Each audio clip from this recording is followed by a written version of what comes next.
there's a monthly call, a monthly meeting for people interested in the activity of the DITA Open Toolkit project.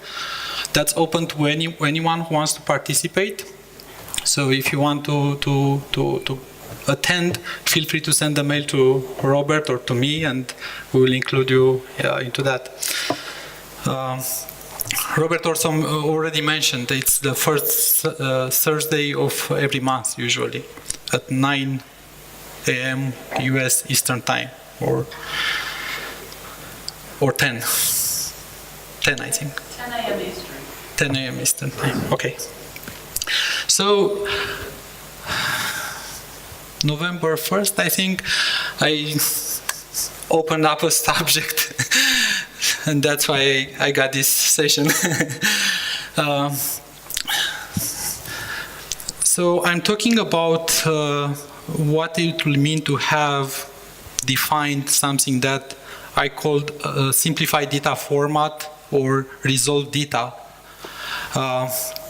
So resolved data will be basically data, only that does not contain anything about reuse. So it will be a very flat data, more or less the equivalent of HTML content, which does not reuse anything, right? But with data elements. So you still preserve the data semantics, let's say. So you get rid of keys, conditional content, content reference, copy to, or whatever. Different ways to reuse in data. Why? So earlier, you know, like when you watch a movie, it says from the preceding episode. So earlier this year at DITA North America, I presented why data translation is broken. It's completely broken because of the reuse, because the reuse mechanism from data breaks it. And Robert presented an example. That was kind of extreme, but you get the same problems with any type of reuse. So that was, just stretching a little and see, oh, these guys are doing something wrong, they should not do it like that. But you get the same problem with a product name that, any variable, any text variable that you are using will get you into trouble sooner or later if you translate. So here's is an example that basically, you have one structure in English that says the product is great, right? And then if the product, we have only iPhone and MacBook. So this was taken from the data users list. Rodolfo Raya mentioned this example. So in Spanish, we have two paragraphs, right? So you cannot basically get the Spanish version in that pattern. Keep one paragraph and have a translation for Spanish, right? If you manage to do that, let me know. So we need basically two paragraphs for Spanish, a different structure. Or we need to maybe place the first part and the last part in, I don't know. It's a difficult problem to solve. And you can do, as Robert mentioned, don't do this, don't do that, but then why should we use data if we cannot use a key reference? I mean, why? And then on the other side, we need a translation company that really understands, all these structures and notify, oh, this structure does not really work with when we try to translate. And the other solution is resolve everything before translation, and thus you completely avoid reuse-generated problems. And that's why we have translation memories for, right? So basically, rather than you have data, you translate, you get data in Spanish or data in other language and publish, we basically need to say we have data, we resolve that, so we have the resolved data, the same content, but it's more or less what the DITA Open Toolkit gives you after the processing stage, when everything is resolved, before going to PDF, for instance, or before applying the HTML transformation.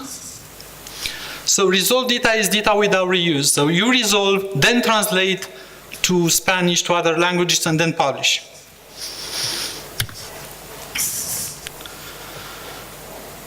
So what do you need? We need to have this data to resolve data conversion.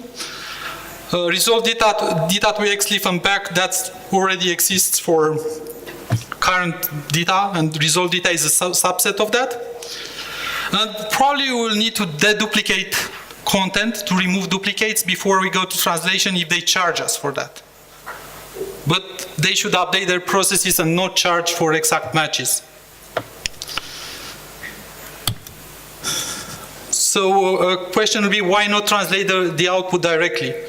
And that, you know, that should work, except that if you translate in PDF, for instance, or in other formats, then you need to take into account that the content may be larger, so you have a lot of styling issues. And you will need different tools. You know, you may need for PDF one tool, for another output one tool, and so on. But that's a possibility also. And one point was that even if you think that you lose something with you know, these resolving things and then translating, you don't, because if you have the first thing, and imagine that you have 2 or 3 product keys, different keys there, someone that will translate that needs to expand in his mind all the possible values and check them mentally that they are correct in the target language. While if you just resolve, you provide them all the expanded values, and you can use any translation company to do the translation. They don't need to have any data-specific knowledge because they don't need it. They have everything expanded. So they will get, like in this case, 2 paragraphs, and they will get the 2 Spanish paragraphs. So you cannot avoid work either way. Either you expand that in your mind, or so my conclusions were that resolve data simplifies the requirements on translations. There's no much to do on the tool side. And it may be interesting to create, you know, if we, as in our case, we have a map and we have different filters. If we had the resolve data for author, editor, developer, then we can just create maybe a publication that includes them all very easily.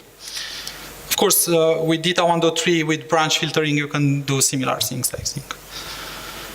Then my question was, does it make to have a community ready to use implementation of this idea? So what triggered this talk actually was that I found another use for this resolve data idea.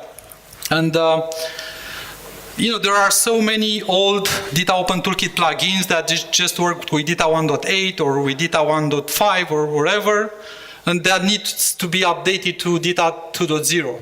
And you've seen that also in Lee White's presentation, when, you know, there are so many things that you need to take into account because the style sheet changed this way and that way and so on.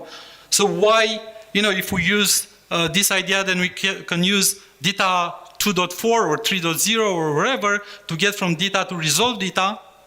And then that's DITA. Should be a valid DITA format, right? With the same content, with the same, and we can just reuse the old DITA-OT 1.5, 1.8, whatever, with your existing plugins that you used, you know, for 10 years and get that published output. Pretty simple, right? I don't know why I didn't think about that. So resolve data is like DITA 1.1? More or less, yes. But it may contain more elements if you convert DITA 1.3 to DITA 1.1. DITA 1.3 has a larger vocabulary. Well, it's not in the sense, in the features, DITA features, not in the element names. So you can have whatever element names you want, you need, or you have. So there's already a normalized, a org DITA normalized plugin that does this more or less, except that the result is not 100% valid data. And that we can make it probably 100% valid data. But what I'm proposing basically is to split the processing in two. So when we and have DITA core processors that get from DITA to resolve DITA, and this focus on the reuse part, getting getting all the references and so on, and DITA publishing processors, which basically get from this simplified form of DITA without reuse and to PDF, HTML, different formats. So publishing processor should depend only on resolve DITA. So you can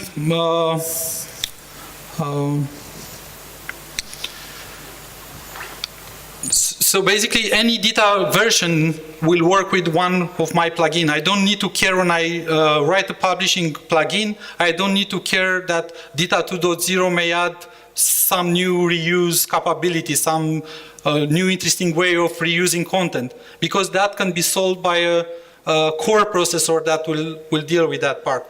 So I think as we separate content from styling, we should also separate, reuse from styling on the, yes? Would you mind if I add a comment on why I Sure. thought this was so cool when you first brought it up? I think it was Jarno that pointed out how you could chain this, but earlier when Jarno was talking about pre-processing, he described it as basically dumbing down the content, taking it to DITA 1.0 level. So DITA 1.2 added keys and key references. After pre-processing, they don't exist anymore.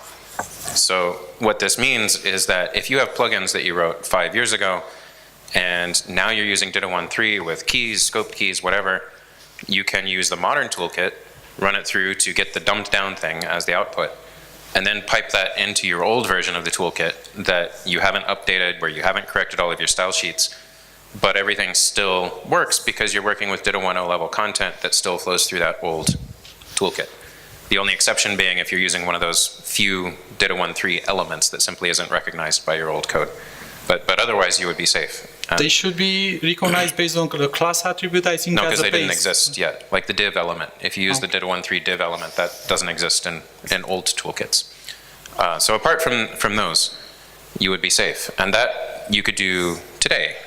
You can do tomorrow. You can do next year, even without this split of different functions that George is talking about. Well, except that when I tried the normalized plugin, it really does not give, I mean, it generates, for instance, you need to do something that's ready to use and not have everyone, tune the transformation to actually obtain something that can be used further, because there are links that are generated, and if you run the transformation again, you get them generated again by, related links. But in my head it worked so well, so please don't destroy my illusions. And also, I did say that plugin is almost there, but what we get is not 100% like valid data. And I think in order to be able to build those publishing only plugins, we need kind of specification, not necessarily in a formal way as an approved OASIS specification, but at least something documented that I can use as a base for creating my plugin as the input. And this removes the cost of updating old plugins. And also I think we can more easily reuse the first part. I mean, if I have a map and then I need to publish to 10 different PDF, HTML and so on, I may resolve once and then publish to those formats. So I do not pay the pre-processing for each transformation. I mean, I think it's possible if you do things right now to, go until the pre-processing and then go on, but how many people do that? So you just end up paying all that pre-processing for all of your transformation, and you may pay that, 5 times if you just go. So does it make sense to have something ready to use that gets you the resolved data and enables all this? That's my talk, and hope to get an answer from you. Thank you.